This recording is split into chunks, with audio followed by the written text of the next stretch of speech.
Hmm. Je reprends l'agitation qui naît du besoin de vouloir contrôler, génère elle-même plus d'inconfort que l'inconfort généré par le problème qu'on veut résoudre. Ouais. Ouais. La présence, l'appel à la présence. C'est ça l'invitation. C'est ça l'invitation. J'aime un auteur, il s'appelle Paul Vazlavik. Il a écrit un livre intéressant qui s'appelle Comment réussir à échouer. Hmm. Et dans ça, il évoque un principe intéressant. Il dit essayer de résoudre un problème qui, par sa nature, ne peut pas être résolu, c'est créer un nouveau problème.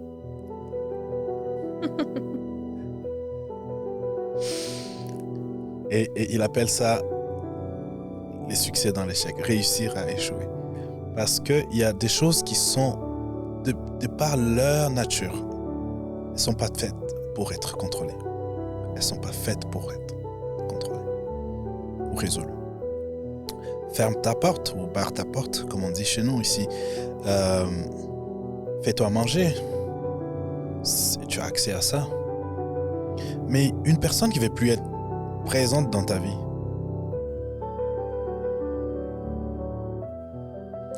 un être cher qui est parti, on fait quoi avec ça? Je ne vais pas me pardonner parce que on ne s'est pas parlé quand il est décédé. Mhm. Qu'est-ce qu'on va faire avec ça?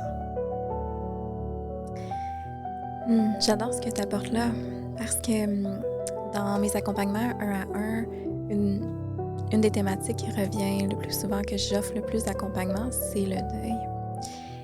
Et on mentionne souvent, je veux pas faire le deuil parce que je veux pas le laisser aller. Parce que j'ai l'impression que si je fais le deuil, je vais laisser aller la personne pour de vrai, je vais l'oublier. L'oubli est nécessaire pour notre survie. You cannot perfect the perfect.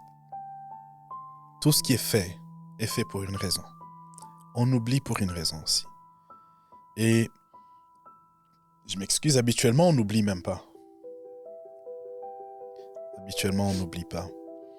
La transformation se produit lorsque tu es dans la présence d'une mémoire, d'un déclencheur, mais tu te sens en paix. Tu sais que ça a changé. Quand tu te souviens de l'être aimé qui est parti, puis qu'il y a la paix. Exactement.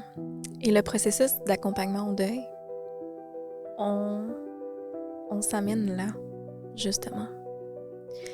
Et ce qui reste, la façon que je pourrais l'expliquer, c'est cette connexion d'amour inconditionnel à cette personne, envers cette personne partie ou cet événement qui change pour tout ce que ça a été.